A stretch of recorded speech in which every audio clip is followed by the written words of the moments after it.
Welcome into the weekend wrap-up edition of Main Street Sports Today, presented by the Tennessee Orthopedic Alliance of Columbia. I'm Maurice Patton.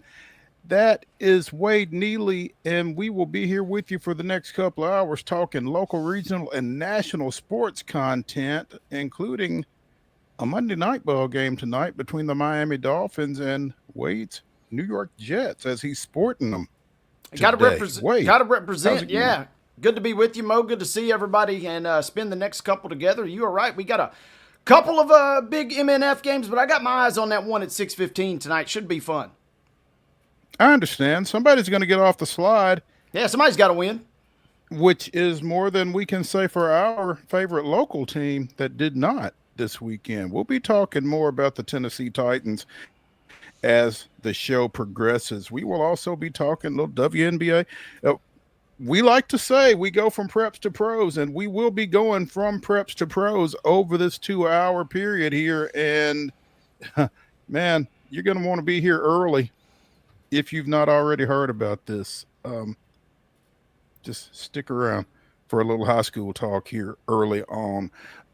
Again, preps to pros. We'll talk some high school football. We'll talk some college football. Obviously, we will get into the NFL as well. What happened yesterday?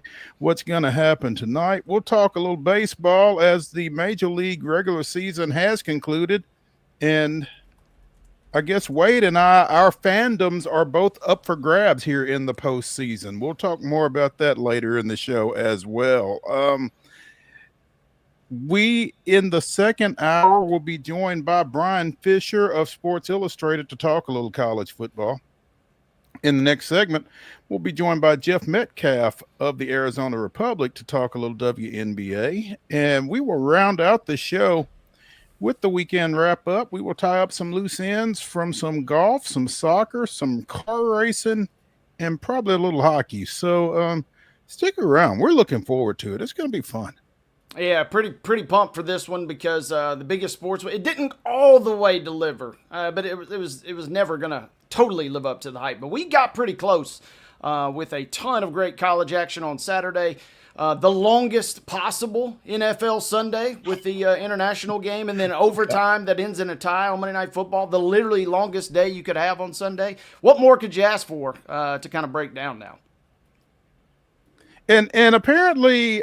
There is a certain former college basketball coach who is a renowned college basketball commentator now who is a little upset with that late night tie.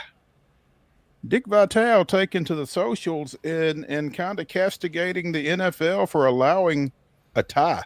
Y'all got to do something about this, Dickie V says. So just for what that's worth, Dickie V wasn't happy with the tie. I was unaware of his thoughts on the matter, but I'm wondering what Dickie V, is he just now learning about the concept? It's been a rule for a while, but it's not like it's the first one. No, so I don't know. Maybe he was busy with other things. I'm not sure. But at any rate, that's what we got for the next couple of hours here. Again, looking forward to bringing it to you. So let's go ahead and dive into it with the weekend's results and with today's schedule. On the rundown. This is the rundown. Rundown time, boys and girls. But before we get into it, each and every single Monday, our rundown is brought to you by our friends at Zion Christian Academy. ZCA offers a faith-based, Christ-centered education right here in Murray County, so give them a call today. That number is 931-388-5831, or you can visit them online at zioneagles.org and schedule an appointment today. Once again, Zion Christian Academy, prepared for college, equipped for purpose. Let's get into some Friday night high school football results. Antioch taking care of business against a neighboring rival, 45-13 against Cane Ridge. Marshall County with a 56-0 win over Battle Creek. It was Oakland blanking Blackman 32-0. Brentwood Academy 37, Ensworth 7. Page with a 52-17 win over Centennial. It was Camden Central 41, Cheatham County 7. Wade was on hand for this one, I do believe. Is that right, Wade? Yep. Camden running wild in that one up in Ashland City on Friday night. Christian Brothers of Missouri, 65. Lipscomb, 33. The Brothers almost doubling up the Mustangs there. Tough loss for Jamie Graham and company. Kenwood 31, Clarksville Northwest nothing. Green Hill 35, Cookville 20. Donaldson Christian Academy 59, Mount Juliet Christian nothing. Decatur County Riverside with a 23-20 win over Loretto despite a pair of pick sixes for the Mustangs in a losing effort. East Nashville 34, East Hickman nothing. East Robertson 43, Hickman County nothing. Tough weekend for Hickman County football. Friendship Christian 28, Ezel Harding 13. Nashville Christian 53, Franklin Christian nothing. Franklin Road Academy with a little bit of an upset here, 21-14 over Battleground Academy. Giles County, speaking of upsets, 28, Lincoln County 20. Lincoln County had been unbeaten going into that game.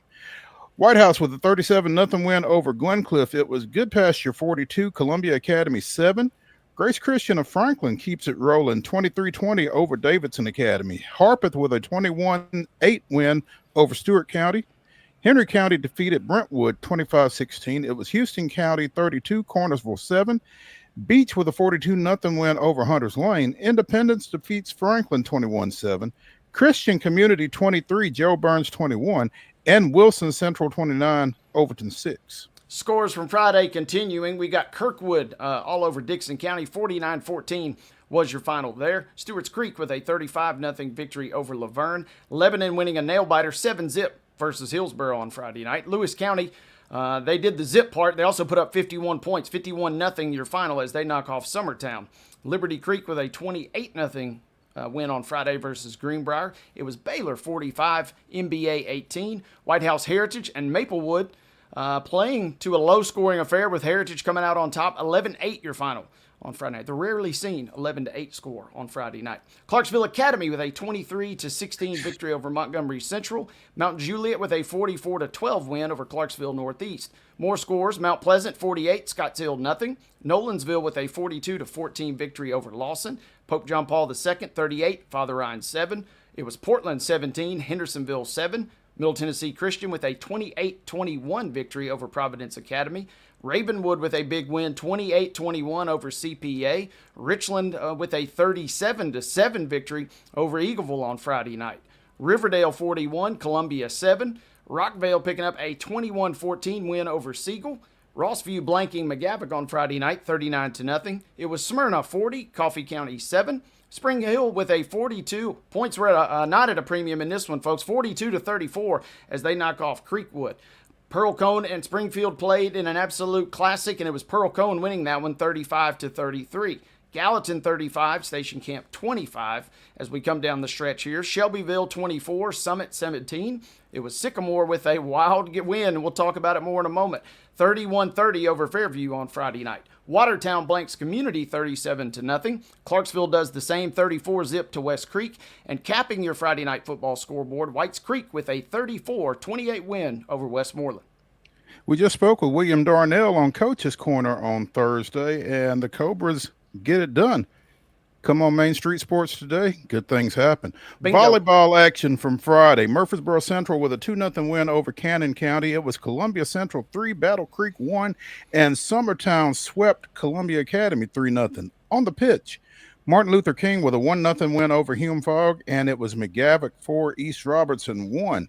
Major League Baseball results of local interest from Friday evening. It was the Pittsburgh Pirates 9, the Atlanta Braves 3, and it was the Los Angeles Angels 4, the Houston Astros 3.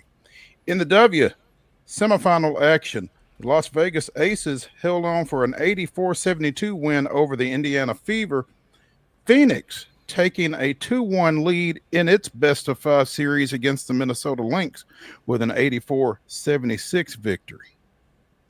Got some more action from the weekend. We go to Saturday now, folks, and we go Saturday volleyball as Clinton defeats Hendersonville 2-0. Had a couple of girls soccer matches on Saturday as well. One of them went big in Franklin's favor. They knock off Cookeville 6-0. Hendersonville also defeated Merrill Hyde in soccer action 2-1.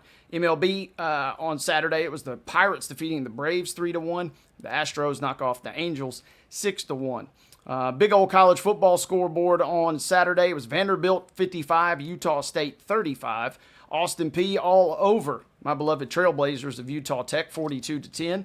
Tennessee with a 41-34. Yes, 41-34 was your final as the Vols outlast Mississippi State down in Stark Vegas. Tennessee Tech with a nice win up here in Nashville at Nissan Stadium, knocking off TSU 35-8. And Kennesaw State defeated Mo and I's hapless Blue Raiders 24-16 to cap our college football games from Saturday of local note. MLS, good news for the boys in gold as NSC picked up a nice win on Saturday night, 3-1 versus Houston Dynamo. The final day of regular season baseball. Houston picking up a 6-2 win over the Angels, and Atlanta closing things out with a 4-1 win over Pittsburgh. More on those later. WNBA playoff action. Indiana with a 90-83 win over the Aces, forcing a Game 5. Minnesota unable to force a Game 5 as they fall 86-81 to Phoenix in 4 games in that semi. In Ryder Cup action, Europe held on for a 15-13 win over the U.S. The U.S. rallied late in that one and kind of threw a scare into the guys from across the pond, but Europe hangs on for the 2-point win there. In NFL action, it was the Houston Texans 26, the Tennessee Titans nothing.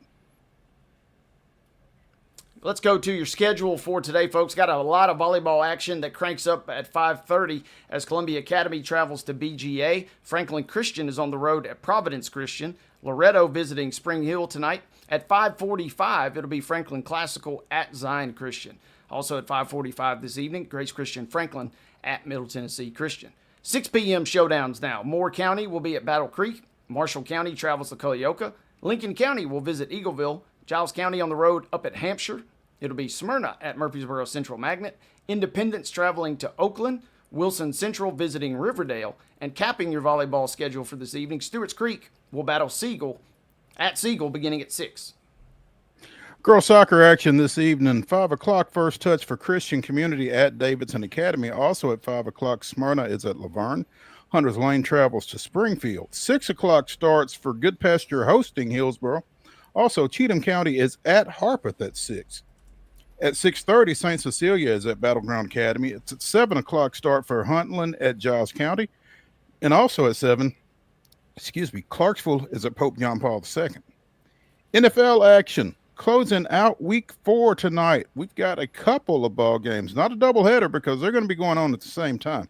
The New York Jets, as we mentioned, travel to Miami, taking on the Dolphins. That will be a 6:15 start. You can see it on ESPN. And an hour later at 7:15 on ABC, it'll be the Joe Burrow-less Bengals at the Bo Nix full Broncos. Again, 7:15 ABC, Cincinnati at Denver. Ladies and gentlemen, that's your rundown.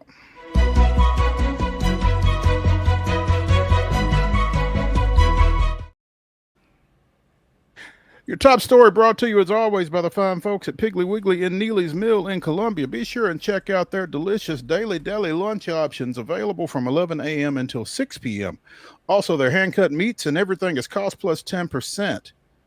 Piggly Wiggly, Neely's Mill, Columbia, bringing you our top story. And it comes to you from Friday night high school football action.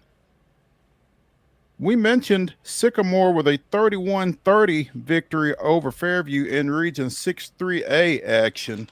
What we didn't mention was 6 of Fairview's points did not actually end in the end zone. Mark, the floor is yours. Silvio Rizzo makes an earn it. Flag on foot.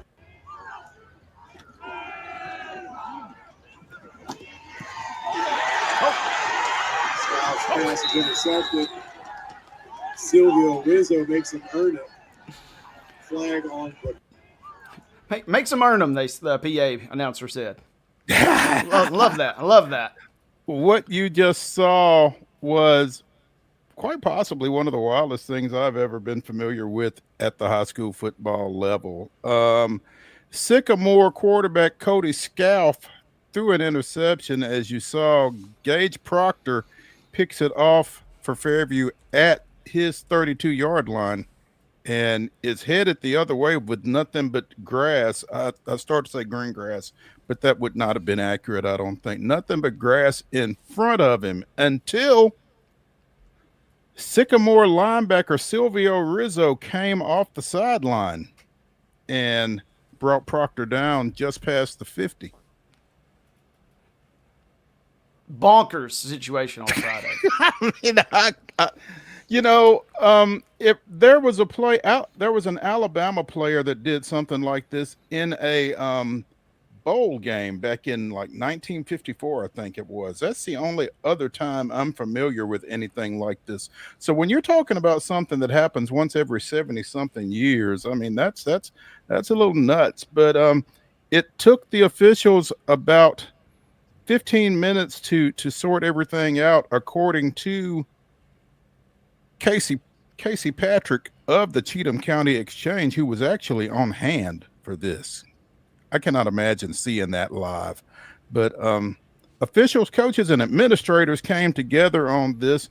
Rizzo was ejected. Fairview was awarded a touchdown on the play.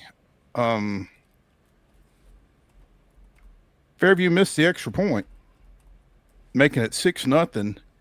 Sycamore comes back, scores, hits its extra point, and this game was back and forth throughout the night before, again, Sycamore eventually earned a 31-30 victory. Wade, I don't know. Have you heard anything more on this? Is this all we're going to hear out of this, or is there more to come for Mr. Rizzo and Sycamore? I think this might be it, Mo. You know, he's going to serve that mandatory 1-game suspension, which does stink for Sycamore because they got to go to Camden on Friday night, a big showdown in their region as they look to stay undefeated.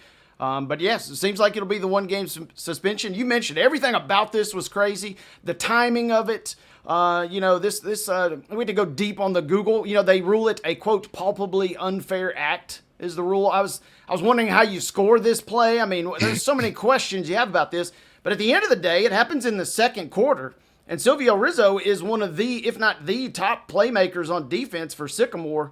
Presumably, you're going to need versus an explosive team like Fairview, so he gets tossed. You have Proctor making the interception. He makes another interception later in the game. And it's just a wild back-and-forth contest that, as you said, Sycamore ends up running a halfback pass at the goal line with their Mr. Football, perhaps nominee, Hicks Hunter, throwing the touchdown. Mm-hmm. After all of that, it ends up 31-30 in a crazy game. There was also a referee that went down on that play, and they had to delay to take him off in an ambulance. I mean, it was just bonkers on Friday night over there in Pleasant View, it sounds like. Alabama fans will be familiar with this name. John Varlas tweeted it out after he saw the play on Twitter. Tommy Lewis in the 1954 Cotton Bowl was the Alabama player who came off the sideline and made that tackle. And Lewis's quote, as John retweeted, he just had too much Alabama in him. I guess Mr. Rizzo just had too much Sycamore, too much Kingston Springs. No, not Kingston Springs. I'm sorry. Oh, yeah, easy now. Yeah. I almost screwed up real bad right there. My bad. I just had too much Sycamore in him there, though. Again, Sycamore with the win, but will be without Rizzo serving that mandatory 1-game suspension this coming week in another big region matchup. So, again, I am not familiar with anything quite as wild at the high school football level as that. I'm just glad that it was on video so that we can all kind of see it with our own eyes, even if we weren't there. Yeah, I was joking with our writer, Casey Patrick. I said, that's the one good thing of all the sports writers that basically video every single play is between that and Huddle, it's going to get on the internet, and, you can scrub Huddle, but you can't scrub sports writers' Twitter accounts very easily. So if Sycamore wanted, try and remove that from the internet, we got receipts in that sense. And Rizzo, yeah, I haven't heard any whispers from the TSSAA. Certainly haven't heard anything from Sycamore. But it seems like the mandatory 1-game suspension, which will be crucial, as I mentioned, going to Camden this week, might be all we get. But as you said, crazy game. And anytime you got to go back to the 1954 Cotton Bowl, I mean, we're talking about a big deal here. No doubt. Let's take a break here as we get started with the weekend wrap-up edition of Main Street Sports Today, presented by the Tennessee Orthopedic Alliance of Columbia. When we come back, we'll be visiting with Jeff Metcalfe, formerly of the Arizona Republic, talking a little WNBA postseason play. Stick around.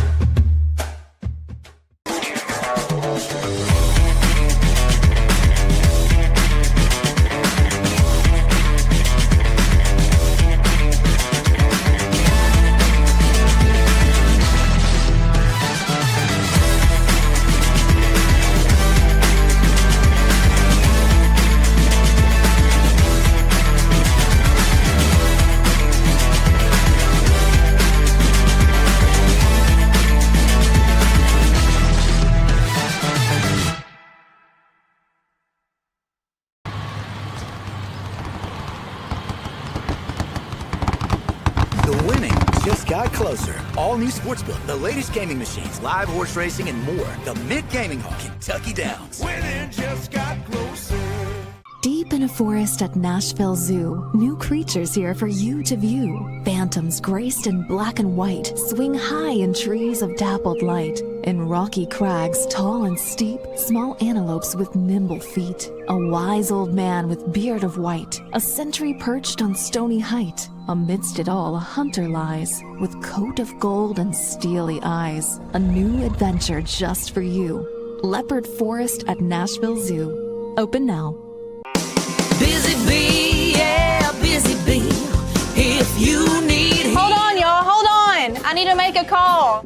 Hey, this is Brianna with Busy Bee. I'm giving you a call to let you know your technician is on his way. 333. Oh, busy bee. Guys, not yet. Not yet. Busy bee, oh, Now busy ready, bee. guys. Call 775-7833. Custom Stone Handlers supplies over 600 distributors and suppliers with quality stone products. Along with Riverstone, we produce and distribute over 100 building, landscape, and other bulk products.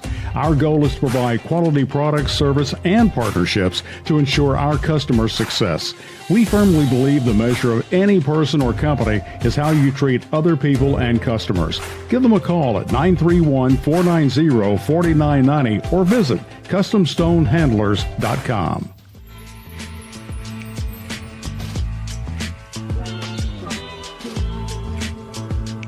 Welcome back into the weekend wrap-up edition of Main Street Sports Today, presented by the Tennessee Orthopedic Alliance of Columbia. I'm Maurice Patton. That's Wade Neely. Joining us now from Phoenix, former Arizona Republic writer Jeff Metcalfe, who still keeps tabs on the Phoenix Mercury and the WNBA, and pleased to have him with us. Jeff, good afternoon. Hi, guys. Maurice, I got to appreciate you bringing the 1954 institutional knowledge to the table on your previous segment. I do that sometimes around here with the young reporters, and I don't know if they bear with me or they just want me to be quiet. I'm not really sure. I understand.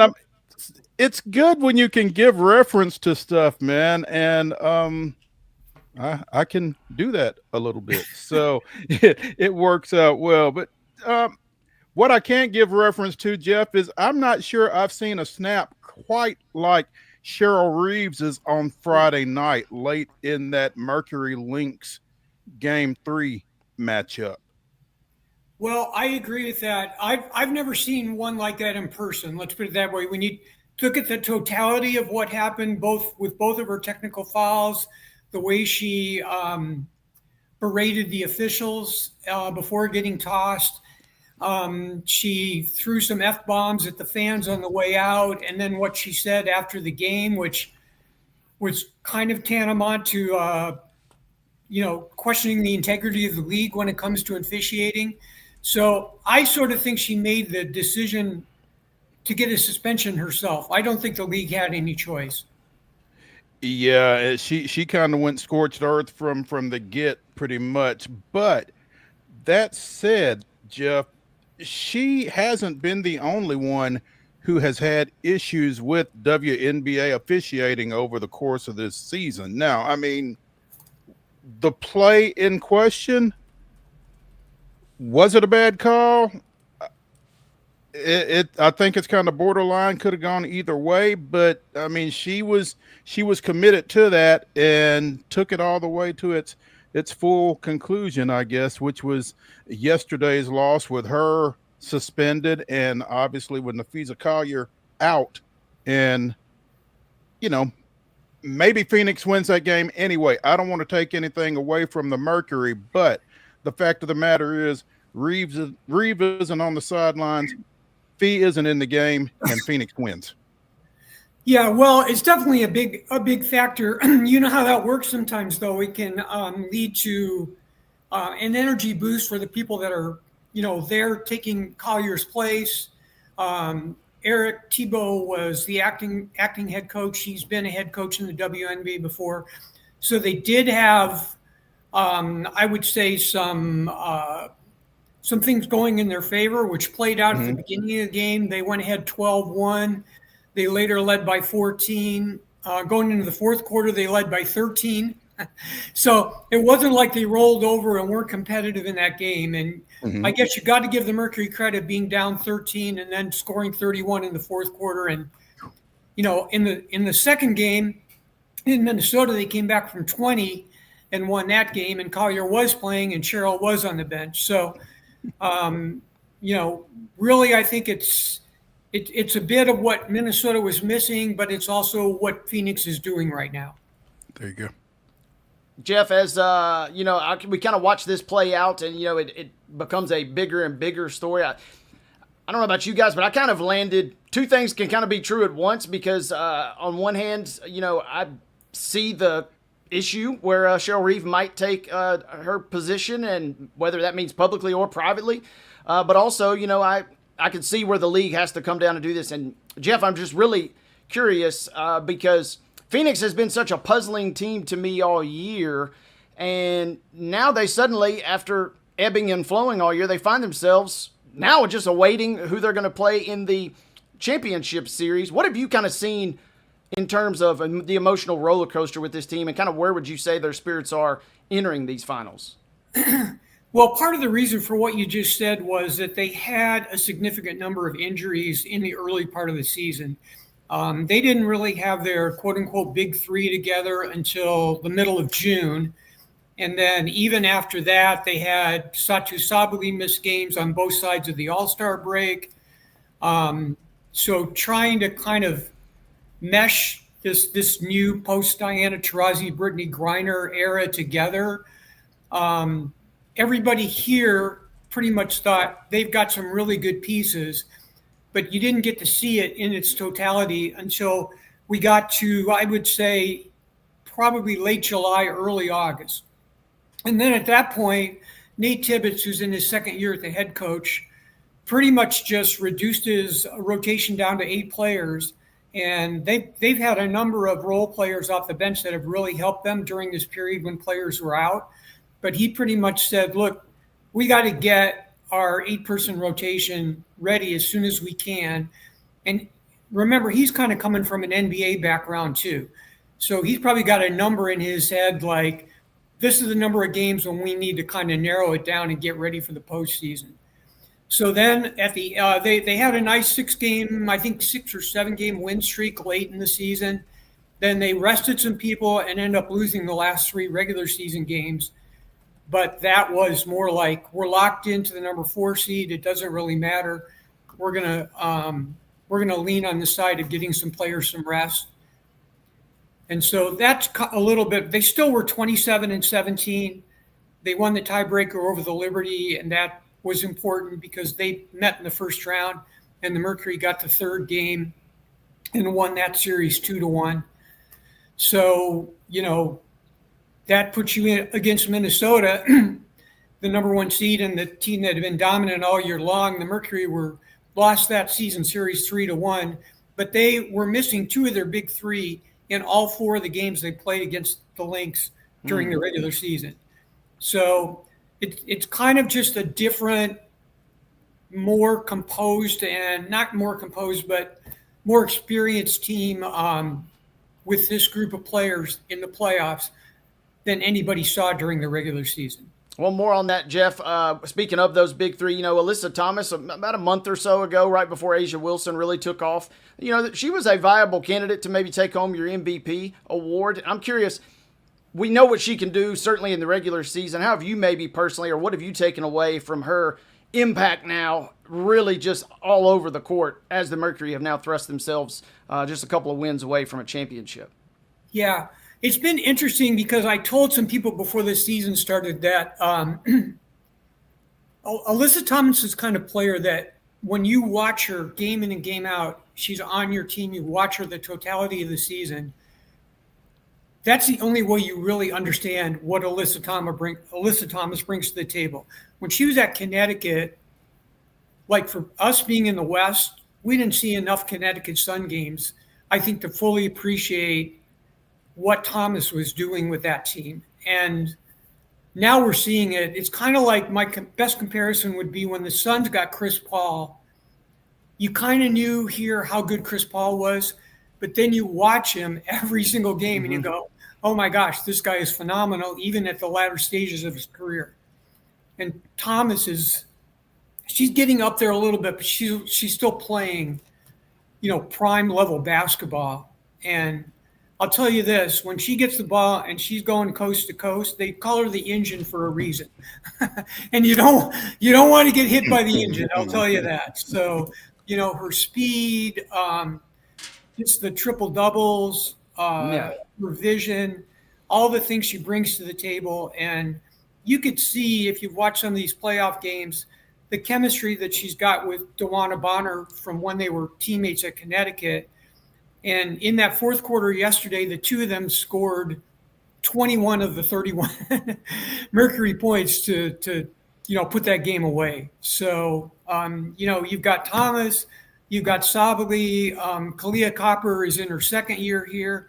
Then they brought Bonner in after the failed experiment with her being at Indiana, and then role players around those four. And it's really been rather spectacular to watch, because you wouldn't think that the first year after losing Taurasi and Griner, right, that you would be able to reshape your roster and get to the finals.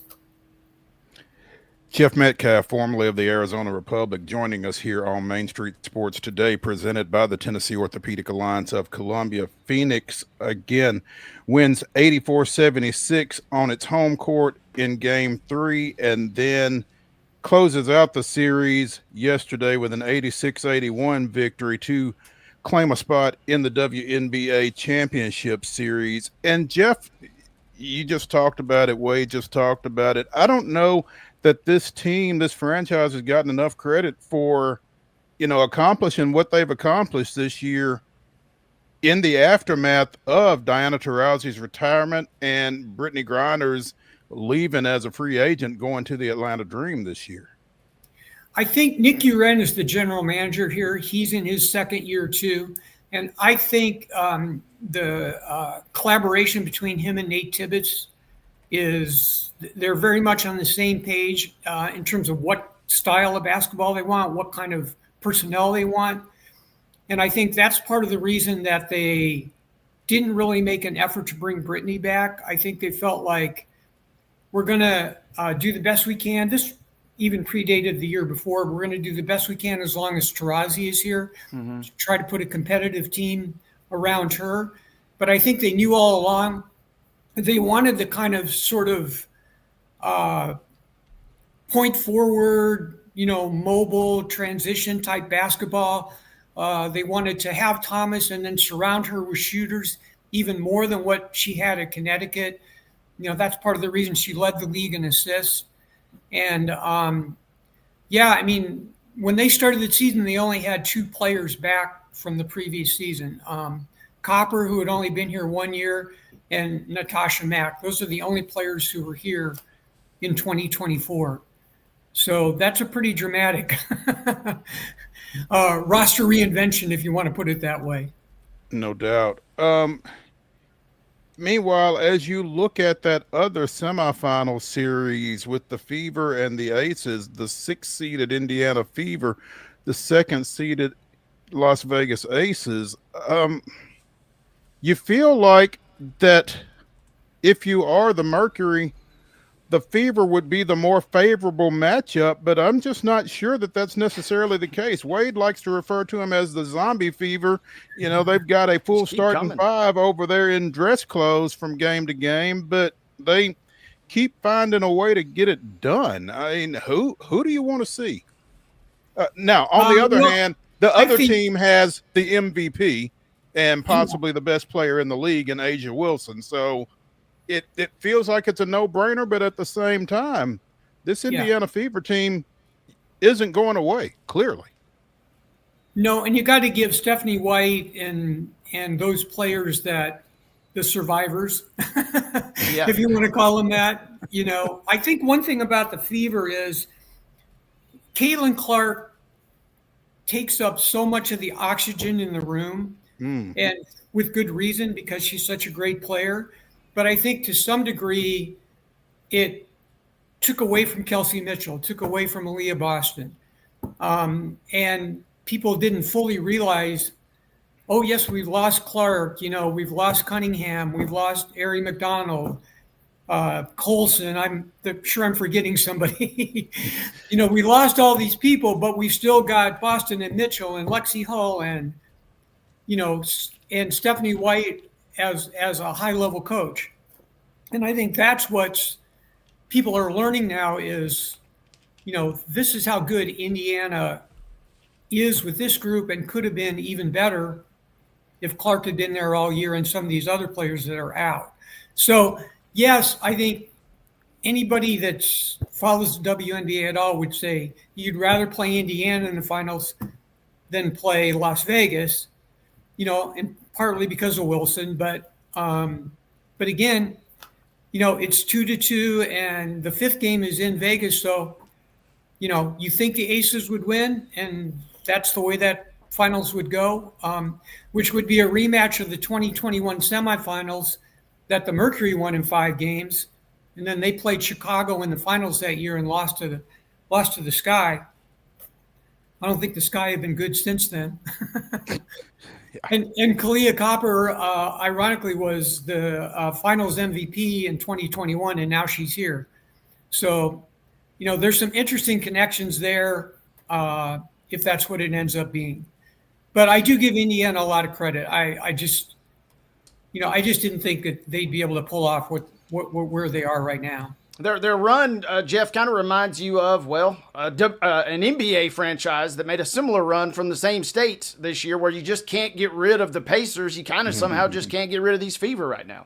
Yeah. Yeah, and they've got a great home court advantage, and, you know, they managed to win a game in Las Vegas before they went home. You know, can they win another game in Las Vegas? I don't know. It seems to me almost like Asia Wilson is going to will the Aces to a win in Game 5, just because she's such a great player and such a competitor. But I'll tell you one thing though: the Mercury are glad they're playing a Game 5 while the Mercury are resting. Yeah, because in 2021 the Mercury had to play a 5th game. Chicago was already done and resting, and it made a huge difference in the first game of that series, of that finals. So, you know, the Mercury is happy to sit and see the other two kind of slug it out. Literally. Jeff Metcalfe of the formerly of the Arizona Republic, joining us here on Main Street Sports today. Jeff, to kind of take it full circle, how does the WNBA address its officiating issue, or does the WNBA realize that it has an officiating issue? You know, I mean, if you listen to Cheryl Reeve, if you listen to Nikki Hammond and some of the other coaches, Stephanie White even, I mean, the coaches seem to be in lockstep in that it's lacking. You know, how do they address this? Do they address this? Well, I think they have to, and don't forget we're in the midst of CBA discussions too. And I think the players, they know that the physicality has gotten to the point that, they either need to make a significant investment in better officials, or they need to do something rules wise. Something needs to happen. And I think it's probably good that this CBA is being negotiated right now, because that's definitely going to be part of it. So you're going to get the push from the coaches. You're going to get the push from the players. And I know the league recognizes the issue. What they think the solution is, I don't know. But I think this is the right time for all of these sides to kind of come together and say, okay, this is part of what we're addressing, going forward. Maybe not directly in the CBA, but through the conversations of the CBA. That's going to be an important thing. And you don't want, your most established coaches having a situation like where you have to suspend one during the playoffs. I mean, that's on Cheryl. Her behavior was over the top, but you don't want it to get to that point. Jeff, real quick before we get you. Oh, go ahead, Mo. I got one more at the very end here. Well, I was just going to say, one, I misspoke a second ago. It's Becky Hannon, obviously not Nikki. But, to your point, though, Jeff, the fact that these coaches are willing to go to these lengths to try to make the point that they're trying to make, it kind of spells it out, it feels like. Yeah, I mean, I think everybody is watching. Well, let's put it this way. The number of eyeballs watching is so much greater now. And the scrutiny, the social media reaction, just on Indiana alone, say, if somebody thinks Caitlin Clark is being mistreated, you're going to hear about it day in and day out, and that may not be true of all the players. I know there's a disparity sometimes about, do we care more about Caitlin Clark? Does general public care more about Caitlin Clark than some of the black players? That can go on both ways too. But in general, this is my observation. I think there's a lot of physicality away from the ball, and it's and especially early in games, and it's building up. They're not calling it, maybe rightly, maybe not, but it's building up. And then you're seeing these, not necessarily fights, but you're seeing a lot of things happening in the second half that could have been maybe derailed or, dealt with in the first half. I think that's part of what they need to do. And they need to decide, how are we going to treat this physicality that we're seeing as the skill level and the play improves? Because you don't want to parade to the free throw line either, right? I mean, then people are going to be complaining all day about that. So you got to find the sweet spot. Yeah. And I just don't think they've done it. And, maybe better officials will help with that. But I think you've also got to define exactly what is it you want to see out there. I wanted to say one thing before we go too. I can't tell you how much I want Nashville to get a team. Come on, baby. And when the most recent expansion cities were named, I was really disappointed that Nashville wasn't one of those teams. And they seem to be kind of looking now. They're kind of seem to be back in the mode of pairing teams in NBA cities instead of going to markets, that are non-NBA. And I don't know. I don't know exactly what's going on behind the scenes when it comes to evaluating expansion franchises, but I just see a Las Vegas type of situation that could blossom in Nashville just the way it has with the Aces. And of course, you can also build on the Tennessee heritage and all of that. So I don't know. I know now they're pretty much they've got teams lined up through 2030 with Cleveland and who am I forgetting? Detroit and Philadelphia, I think, are the latest three. But those are being added from 28 through 30. So I don't know what's going to happen or if there's room to add other teams. That would take them up to 18. If you add the 2 next year and then those 3 that I just mentioned, that would take them up to from 13 to 18, which should be the biggest the league has ever been. So anyway, that's my plug for Nashville. Hey, if all you about have that, baby. if you have Kathy Engelbert's number, feel free to call her and put down. that bug in her ear. Folks around here would certainly appreciate it. Hey, Jeff, real quick, Mm-hmm. quick subject change, but while we got you, Arizona State has won 2 crazy games back-to-back weeks, 27-24. They got Utah and Texas Tech coming up. Handicap what you like out of Arizona State. They seemingly got their juice back after losing to Mississippi State earlier in the year. Yeah, well, they're a little bit of a different team. They haven't quite got their running game going the way they would like. Scattaboo, their running star from last year, is now with the New York Giants. So they've got some quality runners, but maybe not just the sort of the big power hammer guy like Scattaboo was. Mm-hmm. They do have one of the best quarterbacks in the country in Sam Lovett, and they have maybe the best wide receiver in Jordan Tyson. So they've got that going for them. I guess my thing right now is they're playing a lot of close games and kind of relying on field goals late in games or comebacks or one thing or another, trying to squeeze out these close wins. And I think a lot of the Big 12 all the way through the rest of the season is going to be like that, because I'm not sure there's a huge difference between a lot of these Big 12 teams. Hey, more chaos. Mo and I are all about it in that league. Yeah. And Absolutely. So, but the only thing I would say on that is, if you play enough of those 3 to 7 point games, one of them is going to come back and bite you. It's just bound to happen. They lost a non-conference game at Mississippi State. Now, it turns out Mississippi State is pretty good. They lost in overtime to Tennessee, as you guys know. That's their only loss. So, they're a much improved team. But, now ASU's got that one loss, and I don't think anyone's going to go through the Big 12 undefeated, though. I think the champion is going to have at least one loss. At least one loss. There we go. Jeff Metcalfe, formerly of the Arizona Republic, joining us here on Main Street Sports today. Jeff, really appreciate you taking some time with us this afternoon. Look forward to catching up with you again soon. All right. Thanks for having me. Absolutely. Let's take a break here as we continue the weekend wrap-up edition of Main Street Sports Today, presented by TOA of Columbia. When we come back, we'll talk a little Major League Baseball. Stick around.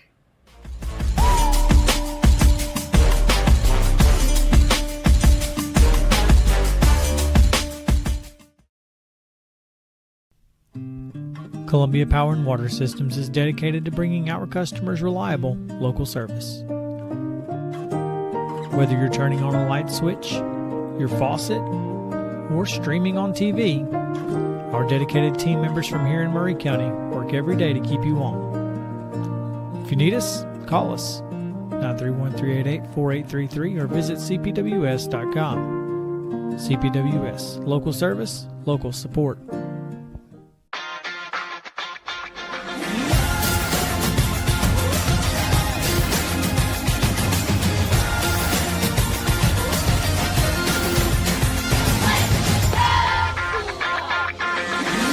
Zion Christian Academy at zioneagles.org or 931-388-7531. You can schedule your appointment to visit their beautiful campus. Again, zioneagles.org or 931-7531 to schedule your visit today.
September 29th, 1973, Hank Aaron's 3-run home run in the 5th inning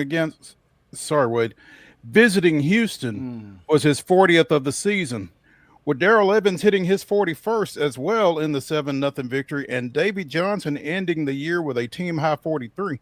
It marked the first time 3 teammates had 40-plus clouts in the same MLB season. Not that it did those Braves a lot of good, as they finished the year 76-85 and in 5th place in the National League West. That was this day in Braves history.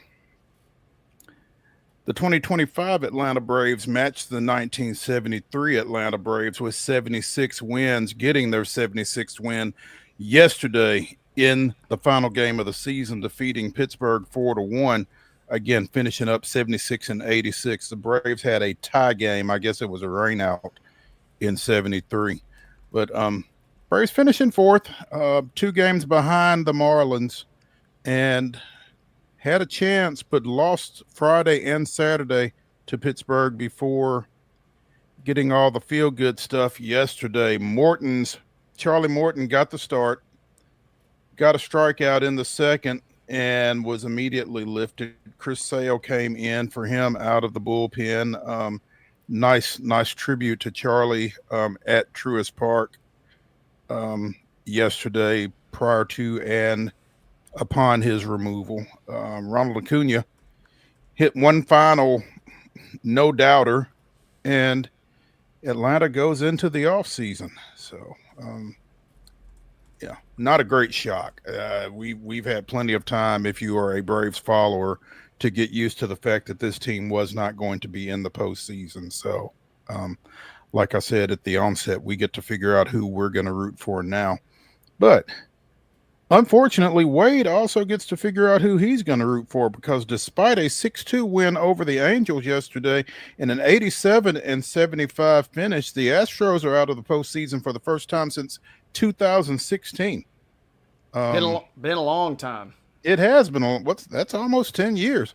They tried to crush their way into the postseason. 4 home runs yesterday, but things were pretty well decided by that point. So, tough. Wade at various points over the course of the season has tried to kind of downplay this Astros team, and I guess as it turned out, he was kind of right. But at the same time, it took Seattle going on an obscene run. They were 17 of 18 at one point to get here and knock the Astros out of that top spot in the AL West. Had to take that, and the Guardians rise from the dead. I mean, 2 franchises just going on heaters down the stretch. Houston could have lost 2 out of 3 and probably still limped into the postseason if not for those nuclear runs. And we've talked about it. Seattle kind of had to take the division, and they didn't want to for a long time, but when they made up their mind, they really, really went for it. And so we're set up for what I think is going to be a fantastic postseason. We immediately get Tigers Guardians, which will be fun, even though it comes at the expense. One of those bids, obviously, I would have liked to have seen gone to Houston, but yes, the fandom is up for grabs, baby. So I'm looking forward to it. I'm open to the highest bidder. Not only do we get Tigers Guardians right out of the gate, we also get Yankees Red Sox right out of the gate. So the American League playoffs won't be lacking for any excitement, I don't think. Meanwhile, Cincinnati, in NCAA tournament parlance, I guess was the last team in yesterday.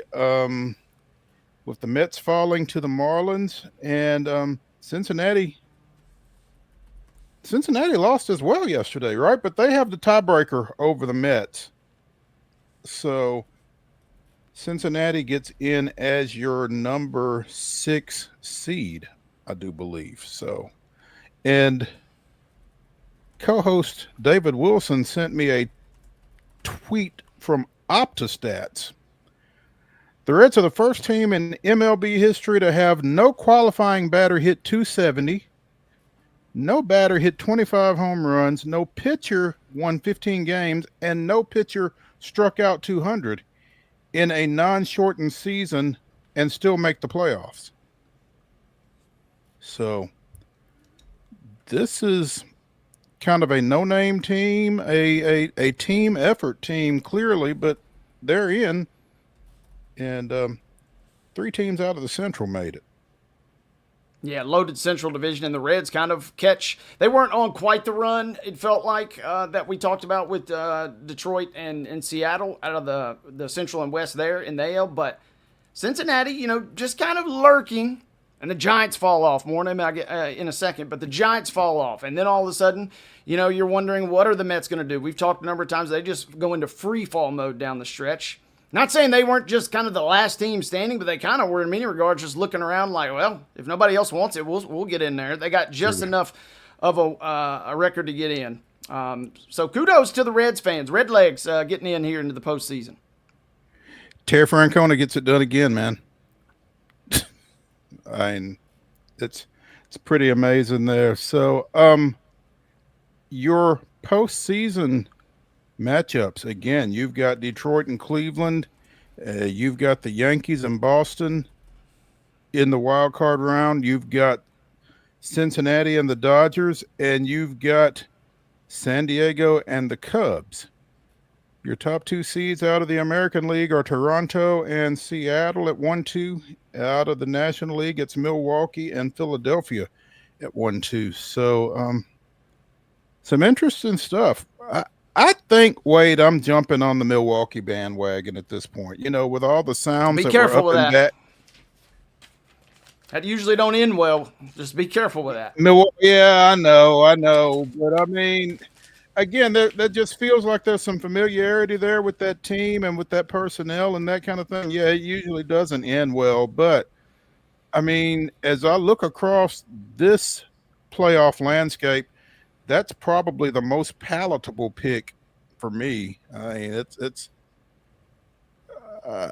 not sure that I can really see myself investing in any of these other teams. So let's go Brew Crew.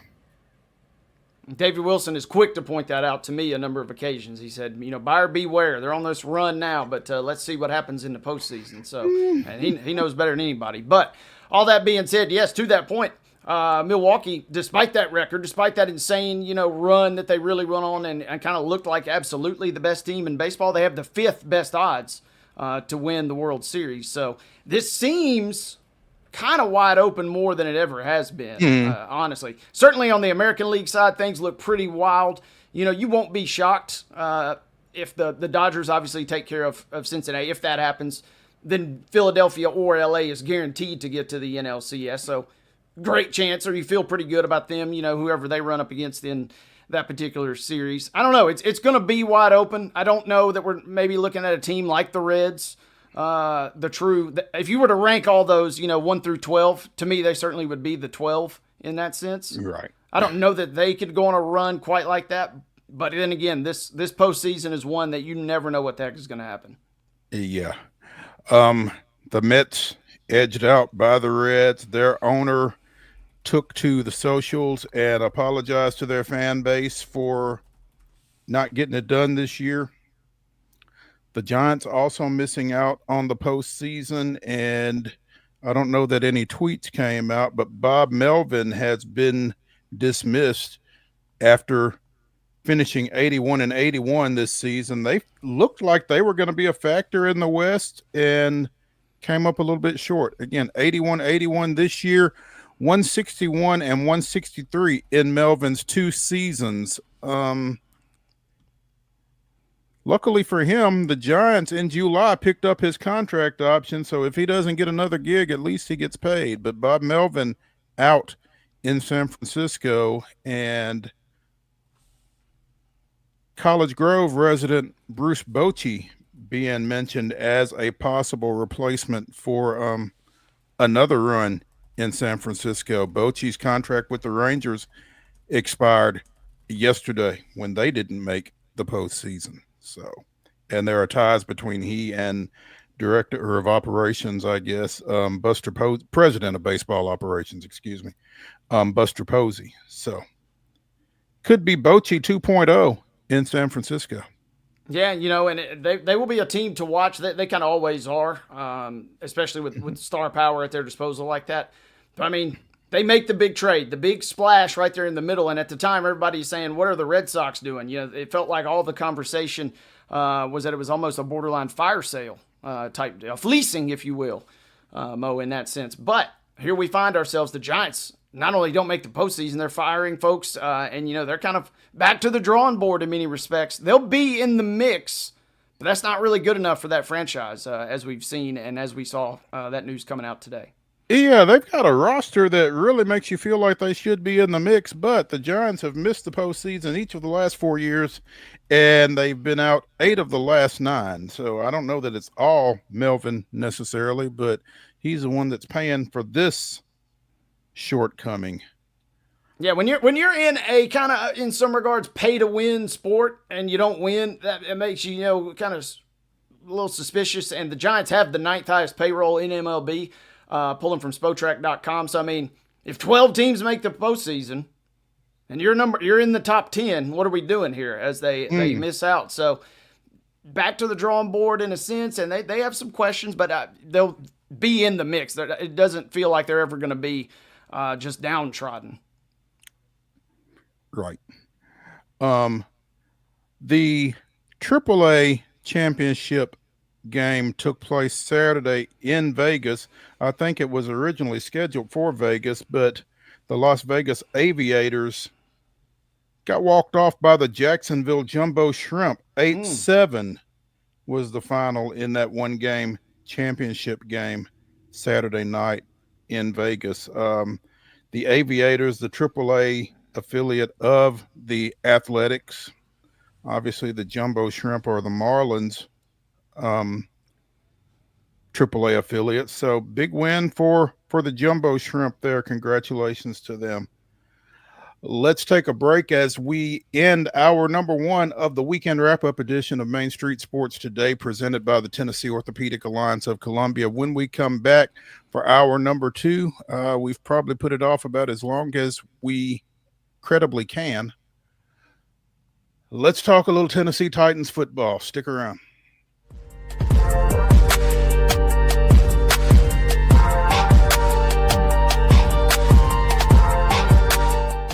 Jones & Lang Sporting Goods here in Columbia has been outfitting teams, officials, and anybody else from T-ball to college for 50 plus years. Be sure and check them out at 931-388-8060 or online at jonesandlang.com. Jones & Lang Sporting Goods, the look of a winner. Zion Christian Academy at zioneagles.org or 931-388-7531. You can schedule your appointment to visit their beautiful campus. Again, zioneagles.org or 931-7531 to schedule your visit today.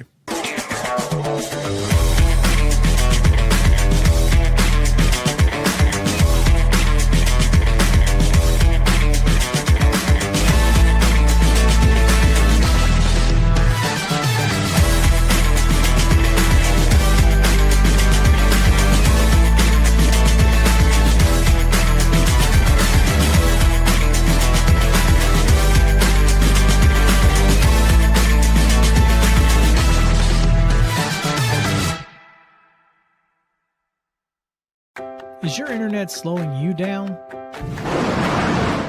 It's time for an upgrade. Whether you're at home, working from your home office, or at your business, it's time to unleash the speed you need with speeds up to 1 gig at CPWS for as low as $70 a month. Give us a call, 931-375-7777. Local service, local support, CPWS. Piggly Wiggly, located in Neely's Mill Shopping Center, is Columbia's locally owned and operated Cost Plus 10 grocery store dedicated to serving the community with low prices and smiling faces. Piggly Wiggly offers fresh, hand-cut meats daily as well as daily hot plate lunches from their deli counter. You're certain to see smiling faces and a helping hand when you're here at Piggly Wiggly. Come by and check out our fresh produce, high-quality meats, and more. Down home, down the street, we'll see you at the Pig.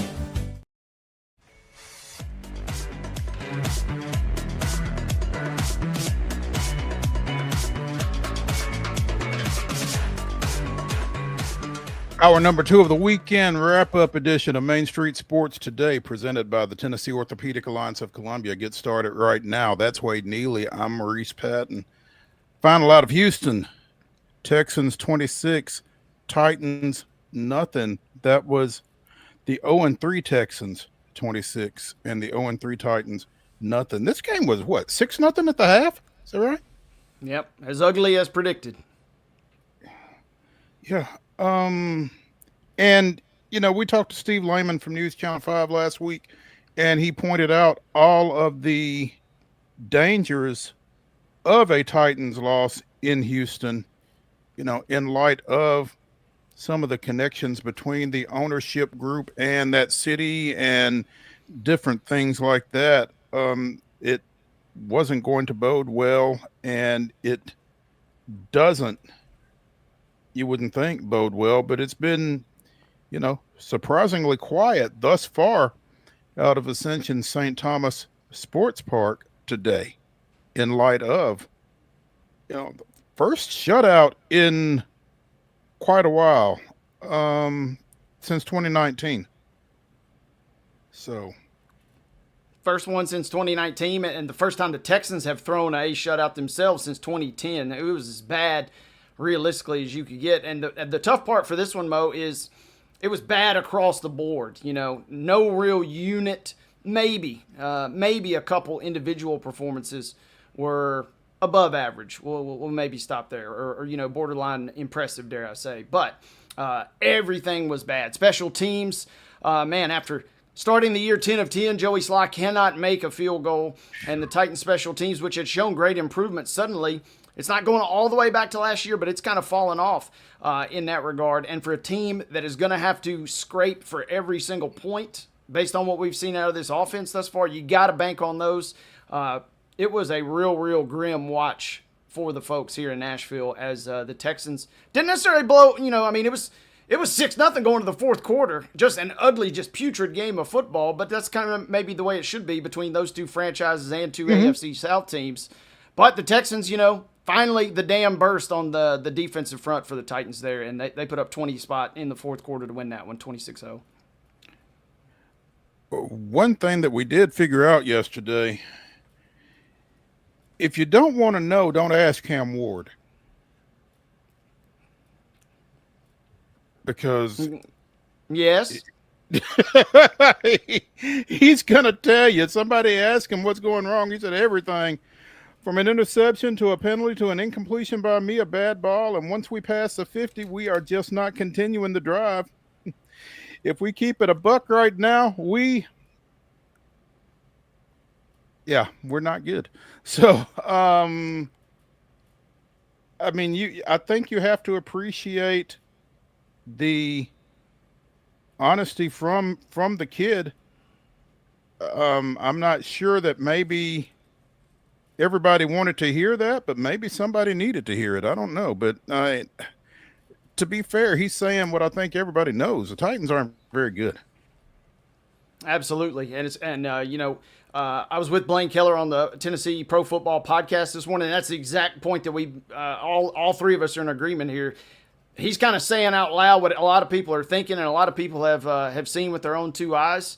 The only thing that I am worried about, though, is two sides. I like the ownership, and I like hey, we got to be better, and he's taking the accountability right there off the rip. But, man, you really potentially run the risk. We still don't even necessarily know how good this guy is or could be. And if the season really goes sideways, you kind of come up with an incomplete grade on what you maybe evaluate this guy. So it is going to be a odd stretch here unless something drastically changes for the franchise, it feels like. Yeah, and again, this was the first of 3 straight road games for the Titans. You don't necessarily feel like things are going to get any better for them when they go to Arizona this next week. So, yeah. It's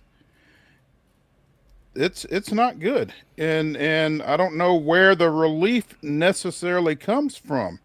Then the following week they're at the Raiders before they come home and face the Patriots, coached by former Titans coach Mike Vrabel. I just don't know where the dub is for this team.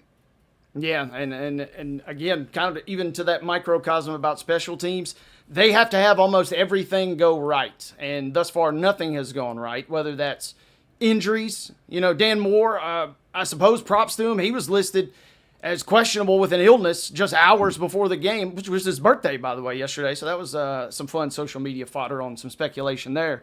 But the offensive line plays, somewhat okay, but we're dealing with a team with injuries. They need to be 100% healthy, and they need to kind of have a few breaks in their favor to really be competitive with the way the roster is currently constructed. The first two factors of that have not been there all season, and as a result, they have yet to win a game. And unless one of those two factors changes, I don't know, especially being on the road, if either one will. It's going to be tough sledding for the Titans, who are close to a double-digit underdog Sunday afternoon at Arizona. I was in the car when Big Jeff got that sack of C.J. Stroud, and it was almost like it kind of, I saw it later, and it looked like both the guard and the center just kind of stepped out of the way. 2.09 seconds, the fastest sack in the NFL over the last 2 years, according to Next Gen Stats. Crossed the line of scrimmage 0.32 seconds after the snap. The fastest get off by a tackle this year. Simmons finished with 5 tackles, 4 for loss, and a sack. There's a lot of things you can question, but Jeff Simmons ain't one of them. No, it was a great effort by him, Herculean effort, and, hold your jokes about the Houston Texans offensive line because they're pretty darn bad, but somebody's got to go out there and play against them, and Simmons held up his end of the bargain, kind of proving his leadership, but also proving his, dare I say, value, if you catch my drift, in case anybody wants to come calling in the next little bit. So it was a great effort by him. I was also, if we're going to give individual shout-outs, I love what I'm seeing. Cedric Gray, who had a phenomenal preseason. I know the defense was on the field for like 1 million minutes yesterday, but he had 17 of the tackles, and 10 of them were solos. And this is a guy, in his second year out of UNC that has kind of blossomed from the preseason on. Some of that is he's just had to grow up on the job. But I was impressed what I saw from him. Him and Simmons, if I had to award game balls, would be those two. We also saw a decent little effort from Arden Key as well. So that they're hanging in there, but I can't really figure it out because Houston is so bad offensively. But the Titans, the defense, you can only be out there. It doesn't matter what franchise you're up against. If you are out on the field and your offense is just backing you in a corner every single time, the defense will eventually see that dam, as I mentioned earlier, kind of burst, and that's kind of what happened in that fourth quarter there. Right now, the Titans are one of 4 teams in the National Football League that is that is winless, I guess. The Saints are also 0-4. By the end of the night. But look pretty good yesterday. Almost upset Buffalo on the road. Yeah. Meanwhile, the loser of the Jets and Dolphins tonight will also be 0-4. So you're going to have 3 0-4 teams out of 32, and the Titans are one of those. That's clearly not a good place to be at, basically the quarter mark of a 17-game season. So, again, with or Brian Callahan? Yeah, I mean, that is going to be the question, and the flames will obviously only get hotter. And as I said that on the show this morning, it feels like we haven't, I'm looking over toward that general direction of the building, and I don't see any fire just yet, but it feels like we might have heard something by now. Maybe the only saving grace is he went to the classic coaches save your job playbook where you hand off the play calling duties, and we know how that ends. You don't get to keep your job forever, but you at least buy yourself a week or two, and that experiment did not go so well yesterday. So maybe now you can come back and say, all right, give my guy, my new play caller, a chance to kind of get a second week under his belt. But it doesn't. It feels like the Sharks are circling. Man, he's now 3-19, 3-18, 3 and a bunch. The numbers are not good for Brian Callahan in his second season as head coach at Tennessee. Again, Arizona, Vegas, and home to the Patriots, the next 3 games for Brian Callahan and the Titans. Wade mentioned it at the show's onset. Long day of professional football yesterday. Started in Dublin, Ireland, with the Pittsburgh Steelers picking up a 24-21 victory over the Minnesota Vikings, much to the joy of front office employee Doug Scopel, who was on hand for that. So big Steelers fan. Really happy dude. I'm sure with that win, Steelers needed that. Vikings did not. Yeah, the Vikings, just when you thought maybe they were turning things around, they run into a Steelers team that tried to kind of give that game away. We saw some real baffling coaching decisions from both teams, but especially for Pittsburgh down the stretch. But despite that, this is classic Pittsburgh. On one hand, we talk about some of the decisions they made and some of the comedy of errors that they made, but yet they somehow win the game, and yet somehow now all of a sudden it looks like they might be your team that could pull away and win that division. They're always in the mix. They always find ways to win these weird, quirky games, and it was weird and quirky for the first ever game played over in Dublin. And particularly with the injury situation in Baltimore, I guess that includes quarterback Lamar Jackson. Maybe the Steelers can kind of take a hold of the AFC North here over the next bit. Yeah, it feels like I'm not really ready to put my flag down and declare them the champs just yet, but they're winning games and Baltimore's losing games. Baltimore, till we talked about it on the show Friday, I said I still think they would have the goods to win the division even if they lost to Kansas City. Well, that's exactly what happened. They're still the betting favorite to win the division, but Pittsburgh still keeps winning, and Baltimore is really running out of wiggle room and chances. It will become a numbers game just simply at that point, no matter how well they may be playing down the stretch. If you lose too many early, you could be in trouble. So Pittsburgh, yeah, they're looking okay. I had a feeling about them in that game yesterday. It was kind of an ugly, gross game, befitting of all international contests, but we still were up and tuned in. It seemed like the folks over there in Ireland were really enjoying it at Croke Park. But you don't want to show them your best, I don't guess, right? So, yeah. Jackson Dart gets his first start. Giants get their first win. Coincidence? Hello. I don't know. Giants 21, Chargers 18. But I think the phrase is a Pyrrhic victory. Is that right? Because Malik Neighbors is out for the year, toward ACL. Your young star receiver, and winning without him isn't going to be easy to continue to do. As they got off the slide there. Yeah, Jackson Dart, is sitting there thinking, man, I'm looking around. I'm about to win my first ever NFL game. Life is good. I'm calling Eli Manning for dinner reservations. And then all of a sudden, what do you mean my starting stud receiver is out? What do you mean? I didn't sign up for this necessarily. But kudos to him. Props to the Giants, who their roster's a little better than what we saw through the first couple games. And obviously, if they don't lose that wild overtime game to Dallas, now maybe they got a little extra juice. On the real quick flip side, though, massive loss. You're talking about Neighbors, but a massive loss for the Chargers, not just on the scoreboard. They already lost one of their stud offensive linemen, Rashawn Slater, for the season earlier this year. Joe Alt goes down yesterday, too. Still no word on how long he is out, but it did not look good. You just wonder how many injuries can that team take. And that was a massive one yesterday. But credit to Jay Swag and getting the win.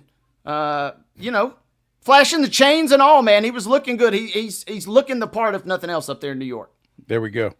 Yeah, we mentioned it, the late game last night. Green Bay and Dallas, 40-40 final. Both these teams had their chances, both in regulation and in overtime, and just could not pull away. And you had the rare blocked extra point return for 2 points, and it kind of set everything up there because Green Bay is getting ready to go up 14-0. Instead, it's 13-2, and everything kind of spiraled from there. If you're a Packers fan, as is a certain somebody that I share a house with. So, yeah, that's it goes in the win-loss column. Well, it goes in the standings, I guess, as a tie. But if you're Dallas, that tie kind of feels like a win. And I checked in on a few Packers fans in my life last night. They said the exact opposite. It felt like a loss. 40-40, multiple chances. And I'm really fascinated. And I want to ask Mo, if you're the head coach, if you're Matt LaFleur, are you lining up to kick to take the tie? Why not take the extra shot? I could see both sides of it, but man, it was kind of odd because even McManus, when he made the kick, he kind of wanted to look around and celebrate, and it was a pressure kick, obviously, because if he misses, they lose. Right. But he makes the kick, and he doesn't really celebrate because we end with a scoregami, the highest tie in NFL history. Unbelievable, crazy, kind of game befitting of a long, long day. The longest possible day in NFL history occurred yesterday. I think you might have wanted to take a shot, but at the same time, the way they had managed that clock late, I think they did about the only thing they could do once they got to that point. I mean, what if you line up and miss that, though? I mean, then you feel even worse, right? Or get it blocked, which you had already had an extra point I mean, blocked from same roughly premise. the same distance. Yeah. Right. You get that blocked or you get you miss that field goal, you feel even worse than you do by making it with the tie. You know, and here's what's crazy. I think it was on the opening kickoff of the overtime. McManus was involved in the tackle on that return and was looking a little woozy over there. They talked about it, Tirico and Collinsworth. I mean, if whoever the evaluators were had decided that he was in concussion protocol, there is no kick for Green Bay. He's got to be a little smarter than that, I would think. Yeah, and real quick, you mentioned that in their return game. Dallas, who knows what the rest of the season looks like for them? And yes, it obviously is a tie, but, you know, they kind of got a little juice. But Kevontae Turpin, 6 returns, 175 yards last night. This dude is electric in the return. He's one of your top return men in the league. And I really liked what I saw from Javonte Williams, especially in the second half, as he flirts with 100 yards there. I don't know. Dallas is still not great by any means. But I don't know. Now I kind of got questions about Green Bay as well. It was a weird game that kind of ended, obviously, in a weird way. I was okay with the 40-40 tie in a weird, sadistic fashion. It was oh, by the way, George Pickens is a dog. And a psychopath.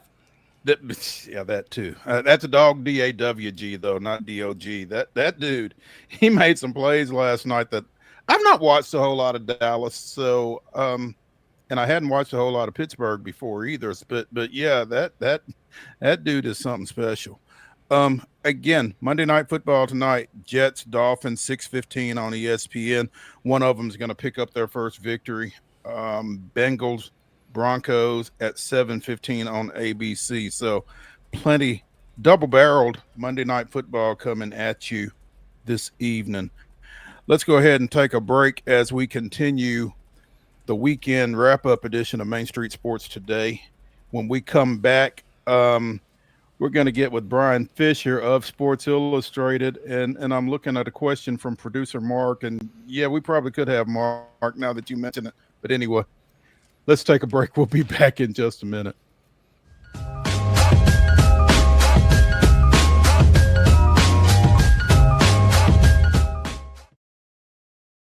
Deep in a forest at Nashville Zoo, new creatures here for you to view. Phantoms graced in black and white swing high in trees of dappled light. In rocky crags, tall and steep, small antelopes with nimble feet. A wise old man with beard of white, a sentry perched on stony height. Amidst it all, a hunter lies, with coat of gold and steely eyes. A new adventure just for you. Leopard Forest at Nashville Zoo. Open now.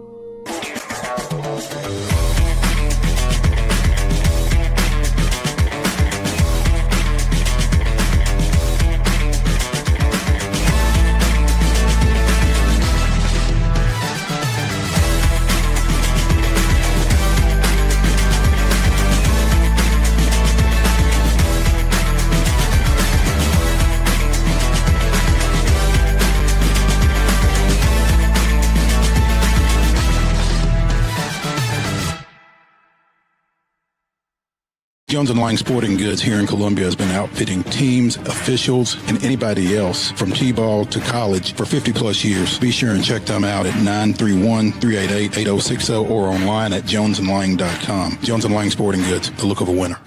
Piggly Wiggly, located in Neely's Mill Shopping Center, is Columbia's locally owned and operated Cost Plus 10 grocery store dedicated to serving the community with low prices and smiling faces. Piggly Wiggly offers fresh, hand-cut meats daily as well as daily hot plate lunches from their deli counter. You're certain to see smiling faces and a helping hand when you're here at Piggly Wiggly. Come by and check out our fresh produce, high-quality meats, and more. Down home, down the street, we'll see you at the Pig.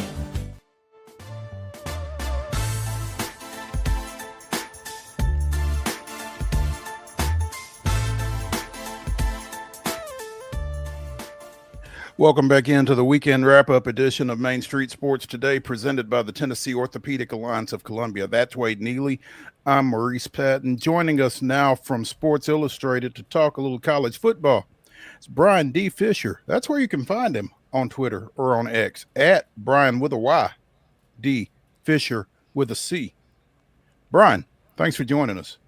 Good to be on with you guys. Yes, sir. Appreciate you taking some time.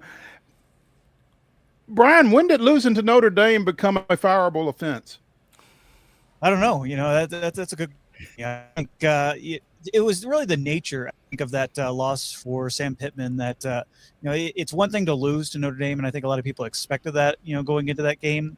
To me, the crazy thing was you saw in the third quarter, the fourth quarter, even like that place was empty. And there's nothing that gets a coach fired quicker than losing like that and getting your fans out of the building early. That to me is the one thing that is the fireable offense. And I think it was an interesting move. I think everybody kind of expected Bobby Petrino to take over there in Fayetteville at some point. And now we're going to have a very interesting final flourish there for the Razorbacks this season.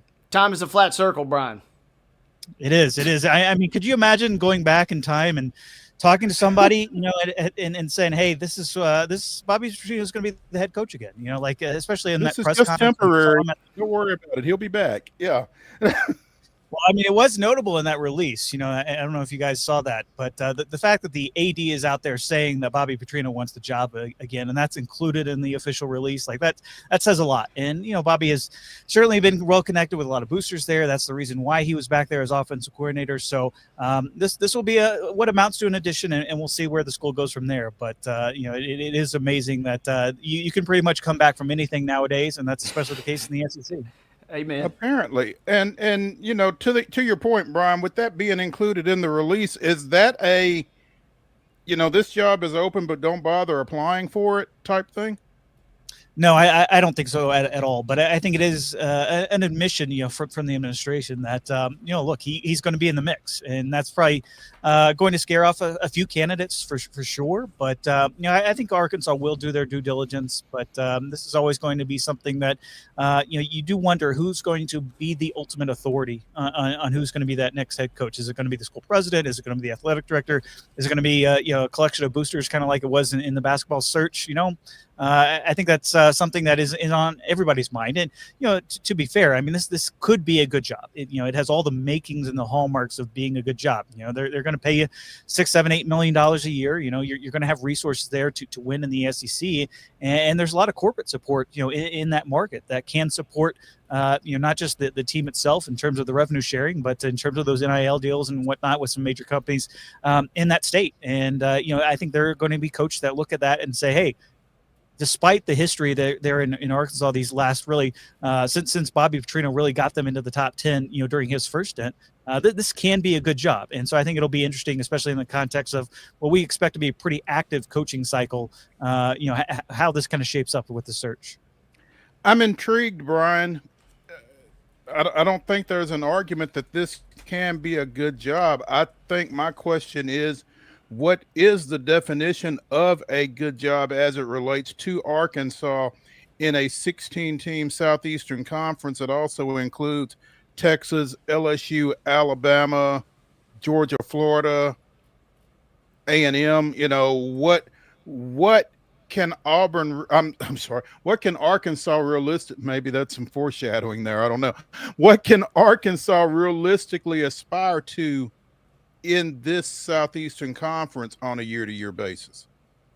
I mean, you can look a little bit further east there and what Tennessee has done. I mean, it wasn't too long ago that they were kind of the dysfunctional program in they made a sharp hire in terms of, their AD, and they've turned things around with Josh Heupel there, and they made the playoff last year. And I don't think it's crazy to think at all if you're Arkansas to say, hey, you know what, maybe not consistently in the SEC with that 16 teams and playing Texas on an annual basis, playing some of the programs that they are going to have to face on a regular basis, to say, hey, playoff or bust every single year. I think that expectation is probably out the window. But you're talking about contending and making a playoff team. I mean, the fact that we're talking about Indiana making the playoff maybe 2 years in a row under Kurt Signetti, like I can understand why there should be some ambition there for Arkansas, and rightfully there should be. I think it is all going to come down to the right hire, somebody who can harness the resources of that state. And the fact of the matter is, I think Sam Pittman did a great job kind of pulling them out. Now you need to find a head coach that can elevate that program, push them forward. And as difficult as it can be in the SEC, we've seen recent examples of teams kind of turning around their fortune. And I think Arkansas can use this moment, use this opportunity really in this 12-team playoff era to kind of get back to not just their winning ways and being more consistent on the field, but also understanding that, hey, every once in a while you can come have that special magical year and end up making the playoff. And I think that's what the fans ultimately want to see out of the program. While we're talking head coaches, Brian, let's jump out of the SEC for just a moment. We see James Franklin do James Franklin things again, in a sense, but kind of give us your take on what we saw. A game that was described by some as, quote, boring or kind of a dud until it wasn't. The second half of that game turns into an electric factory. What was your thoughts, though, as Oregon somehow scrapes its way to a win in overtime? Well, Penn State just finds overtime to lose these games. Yeah, I mean, like this was, another case. You kind of thought when they were making that run, in the fourth quarter and in overtime, when 21 straight points that they reeled off, and you kind of thought, all right, well, this is it. This is that moment where they can flip the script and they can change the narrative a little bit. But, that they found a way to lose that game. And I think that's, an indictment on James Franklin almost as much as it is some of the players that came back for this year's team. I mean, Drew Allen, three-year starter at this point. You got to be better than throwing for 137 yards. You got to be better than throwing that interception at the end. It was almost interesting, looking at him in that game. He was almost better when there was some of that urgency, and there wasn't that for three quarters. He was a little bit better off script than he was in the kind of the plays where you knew he was going to drop back, he was going to throw a ball. It's just the same old question marks around Penn State, and you got to give a lot of credit to Oregon. I mean, they found the ways to win that game. They did a great job. Hats off to Dan Lanning and crew. But for Penn State, they certainly did nothing to outrun that narrative that is not only surrounding James Franklin, but surrounding that program. They just cannot get over the hump. And when that opportunity was there to turn that momentum around, they just did not seize upon it. And that says a lot, about kind of where Penn State is and why you really can't trust them kind of moving forward. The question now becomes, Brian, I mean, how many times can we watch this kind of same movie play out? Penn State maybe runs the table. I know they got a couple big challenges coming up in the next couple weeks, but win 10 games, get to the playoffs, and maybe win a game or two in the playoffs, and then are we just in this Groundhog's Day scenario? I mean, at what point do things kind of become too much, or, hey, we need to see some bigger results in bigger games in your mind? Are we there yet? Yeah, I think that's a question a lot of the Penn State brass is certainly going to be asking, not just about James Franklin. And look, is that a thing where you can kind of subtly say, hey, look, James, you know what, it's been a great run. We've won over 100 games together, and we've had some great moments, certainly, across that time. But we have not reached the heights that we think we should be contending, that we think that we are paying for in terms of the resources that we've plowed into this program. And, I'm sure those conversations are going to be ongoing, not only, at the athletic director level, but, kind of university wide there for Penn State. So, it's difficult too this year, because they ended up losing that game against Oregon, just the way the schedule sets out. Even if they are 10-2 at the end of the year and they split those Indiana and Ohio State games, like you look at the resume and it is pretty thin. Like they're going to have to start blowing teams out, looking like a true playoff contender, or else, when you're going up against some 10-2 SEC teams that have top 25 wins out the wazoo, like that, you're talking about a pretty thin resume to get into the playoff, and that's kind of the bar minimum there in State College. So a lot of work left to be done for Penn State, not only meeting expectations this year, but at least having a shot to exceed them in the playoff. 4-21 against top 10 foes. Oof. are Penn State and James Franklin. So here's the thing, though, and my concern with doing something different, Brian, is, again, you mentioned 100 wins and everything that he has accomplished other than consistently winning games against the upper echelon of college football. And I mean, I think maybe there's a little something to be said for that, and maybe not the next guy matches that. Oh yeah, I mean, without a doubt. I mean, you could change coaches right now and get worse results. I think there's no doubt about that. I mean, there is something to be said for the level of consistency that James Franklin has had. And look, we've seen other teams before. They continue to knock on the door, knock on the door, knock on the door. Eventually, they're going to get through it. And that has not been the case all this time, under James Franklin. And a lot of it has come to he's done everything that has been asked of for him. He's changed coordinators out all the time. He's gone after the hot up and coming offensive coordinator. He's gone out and gotten veteran offensive coordinators. Obviously, the big expense this past offseason in turning Jim Knowles, from the reigning national champions at Ohio State to be defensive coordinator.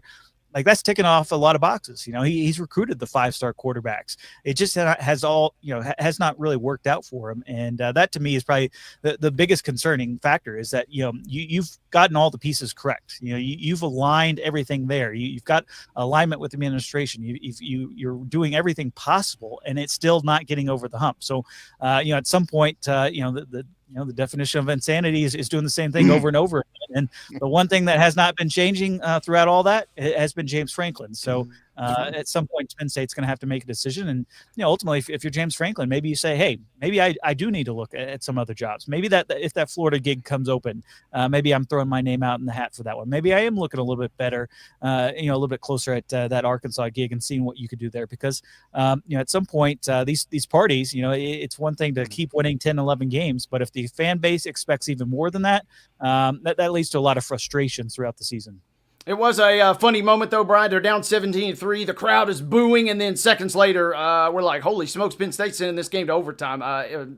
Things happen fast in this sport, and that was certainly interesting from Saturday. Other final question, kind of with this game, I wanted to ask you, Brian, is Oregon, we had questions about them and their resume coming in. We had questions, or at least I did, about Penn State and their resume coming in. Were these teams kind of accurately ranked? Does Oregon need to slide up quite a bit in your mind? What did you take away in terms of maybe ranking these two teams, power rankings or otherwise?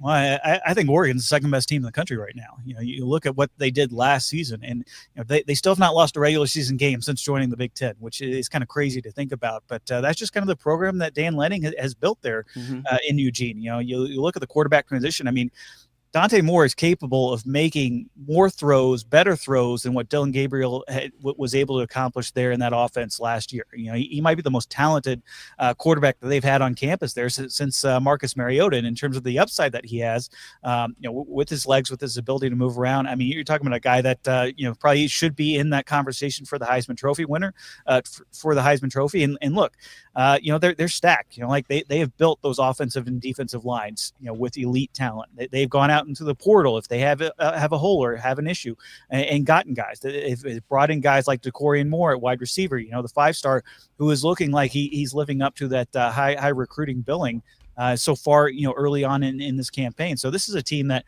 we'll see against Indiana. We'll see as they get into the real thick of Big Ten play. But going into that whiteout conditions, going into Happy Valley, being a top 10 caliber team like Penn State, that was mighty impressive by what the Ducks were able to do. And I think they're kind of right there neck and neck with Ohio State, not just in the Big Ten, but in that playoff chase as well. Brian D. Fisher of Sports Illustrated joining us here on Main Street Sports today, presented by the Tennessee Orthopedic Alliance of Columbia. Brian, if the Arkansas move and the Penn State debacle are your top two stories in college football from this past weekend, what's number 3? And if they're not, what are we missing?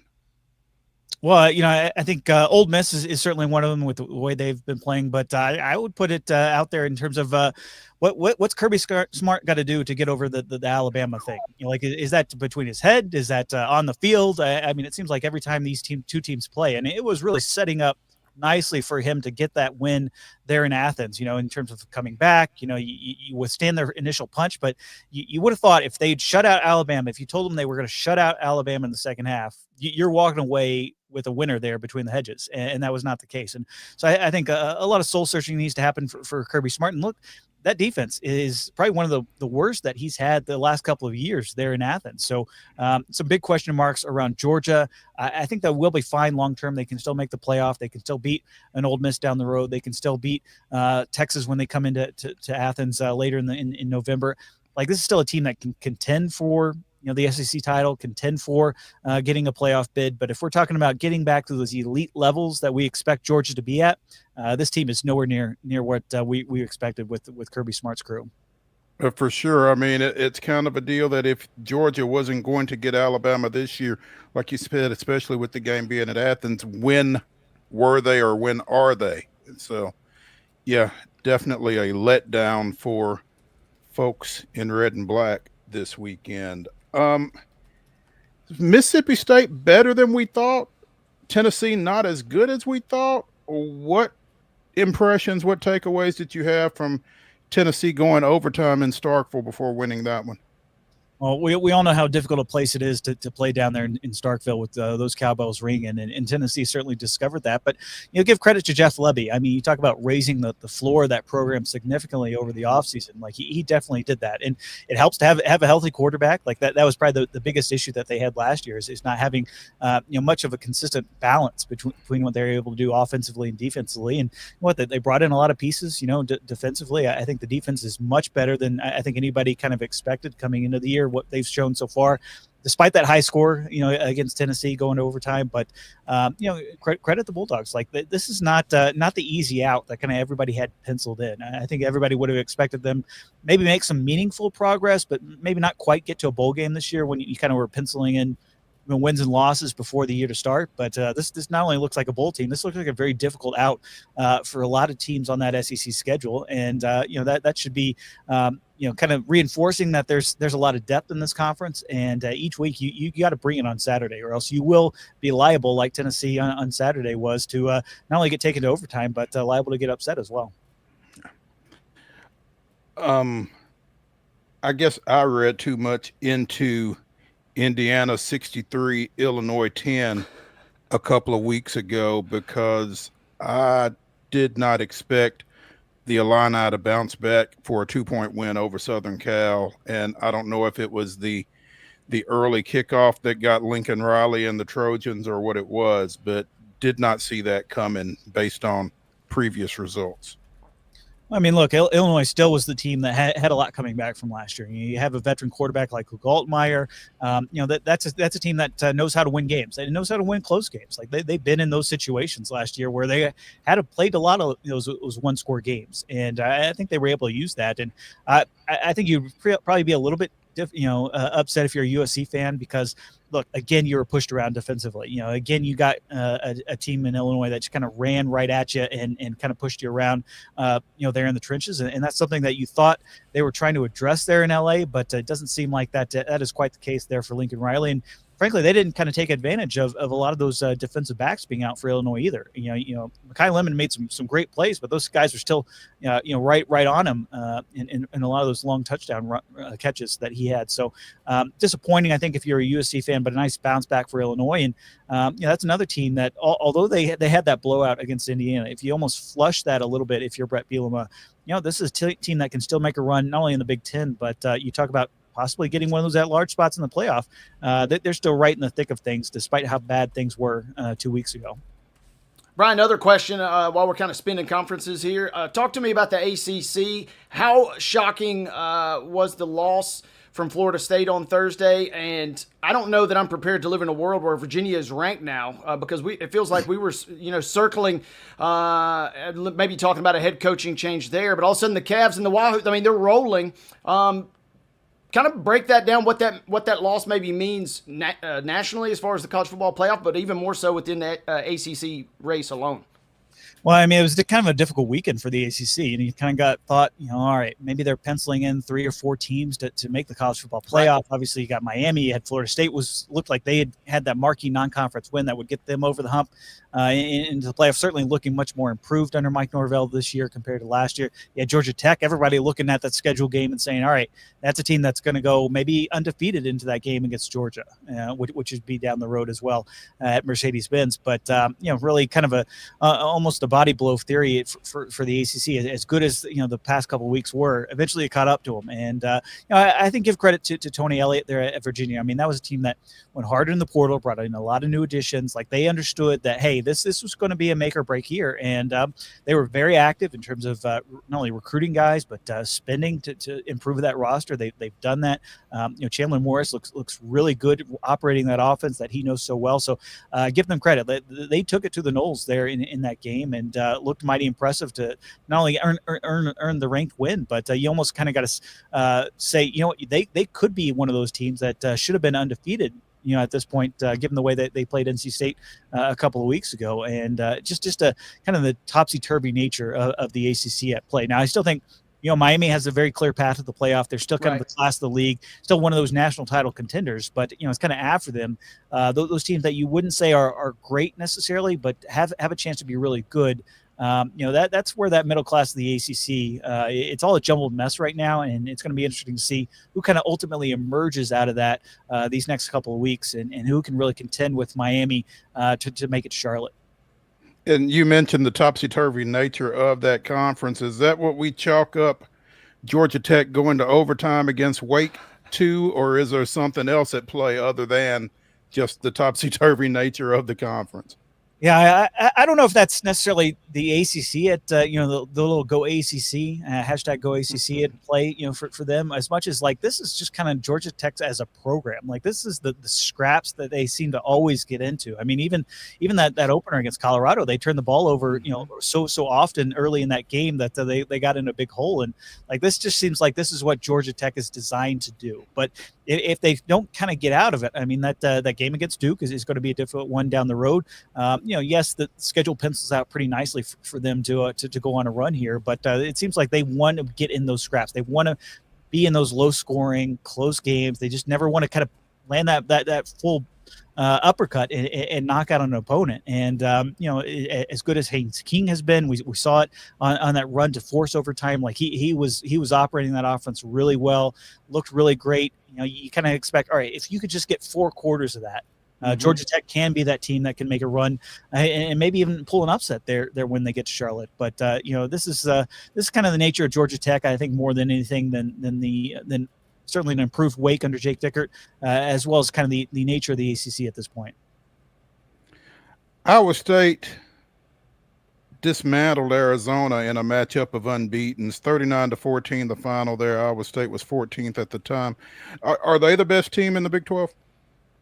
I still lean with Texas Tech. I think the way they went into Utah a couple weeks ago, just, we know that they were one of the biggest spending teams in the offseason. Like, they addressed a lot of the issues that they had on both lines of scrimmage. I think there probably is a little bit of a question mark in terms of who's the best quarterback on the Red Raiders roster. But, they've got weapons all over the field. They probably got the best defense, to be honest, in the Big 12 at this point, based on what they did do against the Utes. So I still lean Texas Tech, but Iowa State, I mean, hats off to Matt Campbell. I mean, just the consistency of that program, getting to the Big 12 title game last year, winning 11 games for the first time in program history last year. And this looks like a better team, although they lost those wide receivers. Rocco Becht has really lifted up that offense, and just mighty impressive. And like they do host Arizona State in Ames in a couple of weeks. Like, that is certainly one of those games that you circled. That they got a trip to TCU that is on the docket as well. That could be tough, but you kind of look at it.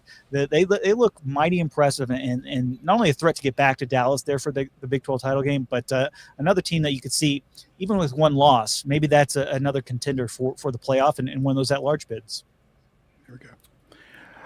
Bryan D. Fischer of Sports Illustrated joining us here on Main Street Sports today, presented by the Tennessee Orthopedic Alliance of Columbia. Bryan, really appreciate you hanging out with us for a little bit. Look forward to catching up with you again soon. Absolutely. Great to be on, guys. Thank you, Bryan. Thank you. Let's take our final break on this Monday afternoon. Come back for the weekend wrap-up segment of the weekend wrap-up here on Main Street Sports Today, presented by the Tennessee Orthopedic Alliance of Columbia. Stick around.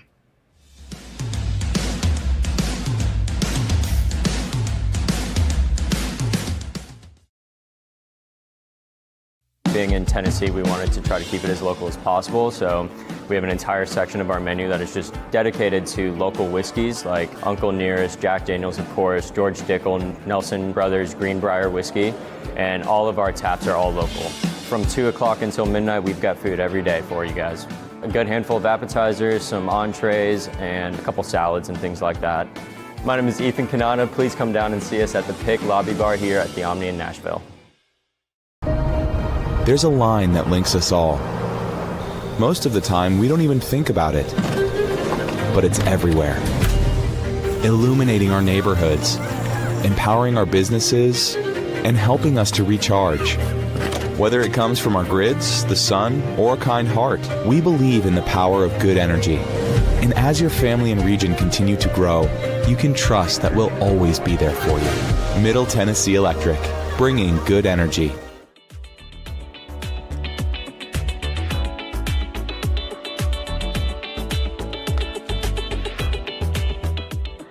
It is the final segment of the weekend wrap-up edition of Main Street Sports Today, presented by TOA of Columbia. That's Wade Neely. I'm Maurice Patton. Wade, going into Sunday, it wasn't if, it was when, Europe was going to win the Ryder Cup, basically. And somehow the U.S. pushed it basically to the limit before falling 15-13. How? Crazy, right? All of the talk Friday, and remember, we talked about it on Friday. I said, if the U.S. doesn't get off to a good start in this afternoon session on Friday, look out. It could be bad news. And things went even worse in the afternoon and through Saturday. Yeah, it looked like this was Europe's. Why even show up on Sunday is basically what you're thinking. U.S. pulls off one of the craziest runs. Everybody was dialed in down the stretch, seemingly, for those guys. And as The Athletic put it, unfortunately, though, the greatest Ryder Cup comeback that never was. Dug themselves in too much of a hole early, and that's where we see the significance. It's one thing to show up on one day, but they really, really got behind in a big, big way. Props to Europe. I hate to do it, but props to the guys. Special shout out to UT Southern women's soccer coach Will Lawson, who was razzing me from the opening tee shot on Friday until the final putt on Sunday. I appreciate that, as his Scottish guy Bobby Mack was doing wonders out there. But wasn't meant to be. But what really stings most is we had these guys on our soil. U.S. has not played well historically, obviously, in Europe. So a couple years' time, it does not bode well. And man, you go back to the drawing board. It was a tough. It's mixed emotions is, I guess, the best way to describe what you saw yesterday. I was listening and reading socials and that kind of thing. Folks questioning how the U.S. is going to address this. This is the 9th win for Team Europe in the last 12 Ryder Cups. What do you do to address it? You try to get the best guys and then you run them out there and you take your chances, right? What am I missing on this? I'm not a huge golf fan, but if their best is better than your best, then you just kind of have to tip your cap and go on, right? What am I missing? Well, to me, it just comes, and there's no easy way to quantify this, but that European camaraderie is just present. And it kind of, I'm not saying it's obvious, but they have a little more cohesion, it feels like. Even in the years when they lose, it feels like they just kind of, for whatever reason, come together and really rally. It almost feels, I know the U.S. wants to win, not saying that both teams don't want, but it almost feels like it just means a little bit more to the European side, and as a result, they show up. They were body bagging the U.S. through the first 2 days and kind of, just taking care of business. It was, you can't quantify that, like I said, but that's just my take on it, is it just feels like every competition, these guys show up and they are just dialed in. Not to say that the U.S. is not playing well, and they do have their moments where they kind of come together, but it feels like a real team effort for Europe. And like you said, for it to happen the way it did at Bethpage Black has got to be a tough pill to swallow for the U.S. team. Getting housed like that on your turf is not a great feeling. So yeah, they were the first home team to ever lose all four of the first four sessions. So to put it into context, they had to dig a massive hole. You know, the Miracle at Medina goes down as one of the greatest Ryder Cup upsets in history. This would have topped that from a statistical standpoint. So, I mean, it was just too much of a task. And it was very, very cool, and it was so fun to kind of see that effort, but there was no realistic way you could pull it off when you got behind so much. I mean, Europe wins just one match out of 12 yesterday. The U.S. punching. And, I got some questions about old Victor Hovland and his illness and pulling out. It was kind of a interesting quirk that happened, yesterday. But I digress. Too much of a hole. It was still fun. It stinks you didn't win it on home soil because it does not historically bode well for the U.S. overseas. Speaking of winning on home soil, at the Castle on Saturday, it's the Nashville Soccer Club with a 3-1 win over Houston. Much needed for MLS play because they had lost, 6 of their last 9, I think. But also, it just feels like some momentum going into Wednesday's U.S. Open Cup Championship match out at Austin against Austin FC. Good vibes are better than not so good vibes, right? Wait. Yeah, it wasn't, back to the rip-roaring, good times of yesteryear. Oh, wait, that was just 2 months ago when it felt like they couldn't lose ever again. But you saw Mukhtar bag an early goal. You saw Sam Surridge get back on the score sheet. Nahar had some nice play. He gets a goal in the second half as well. It's a great win domestically and in league standings, right? But yes, that sets you up with buku confidence heading into the biggest match, arguably in the franchise's history on Wednesday. Nashville at Austin again, Wednesday night, 7:00. I'm not sure what the TV plans are for that. I'm sure it's on somewhere, but I don't know where. But yeah, like you said, first chance to get some hardware for this franchise, and a lot of folks keeping an eye on this. Big match. It's going to be fun. Looking forward to catching that one on Wednesday. And then to the original point, though, locking up officially a postseason berth. Like I said, virtually every team in the MLS makes the playoffs, but it's always nice. You just feel a little warm and fuzzy when you get that official nod. So took care of business. We spoke about it on Friday in the build-up to the match. Houston, not the greatest team in the world, but we've seen Nashville lay some stinkers, especially versus some teams they're supposed to beat. So good to see them take care of business. Good to see them kind of keep rolling. And yes, if they could, now all of a sudden maybe you win this match Wednesday, and then who knows what that does for your confidence for the remaining bit of MLS regular season you got. Chase Elliott picks up the win out at Kansas this weekend, thrusts himself into the NASCAR round of 8 with that win in the second race in the round of 12. Elliott followed by Hamlin, Bell, Briscoe, and Wallace rounded out the top 5. Action goes to Charlotte this weekend in the final race again in the round of 12. Before we cut down to 8 drivers there. So big win for Mr. Elliott, obviously. Sounds like he took care of business. Perhaps more surprising, Shane Van Gisbergen with a top 10 on a non-road course. Showing a little extra juice there, but we talked about it Friday. Kyle Larson seemingly was your guy to beat. He was, not only a favorite, but he was also back at a track he's had some success at. Had to settle for 6th, that probably does not feel the best for him. But setting the stage a little further for the final few races here of the postseason should be fun. Obviously, the playoffs do not begin this week, but if they did, your 8 drivers would be Elliott, Blaney, Larson, Hamlin, Bell, Byron, Briscoe, and Logano. Chastain, Wallace, Reddick, and Cindric would miss the cut. If one of them can grab a win at Charlotte this weekend, then they're in. So a lot at stake, obviously, this weekend as the playoffs continue in NASCAR. Lock and load, baby. Sometimes it pays to drive fast. Yeah, exactly. Preds lost 4-2 to Carolina at Carolina yesterday in a preseason matchup as the regular season starts, a week from Thursday. So hockey right around the corner. That's going to do it for the weekend wrap-up edition of Main Street Sports Today, presented by the Tennessee Orthopedic Alliance of Columbia. Be sure and join Wade and Calvin White at 2 o'clock right here tomorrow as they take you through local, regional, and national sports topics. I'll see y'all Thursday. Have a great day.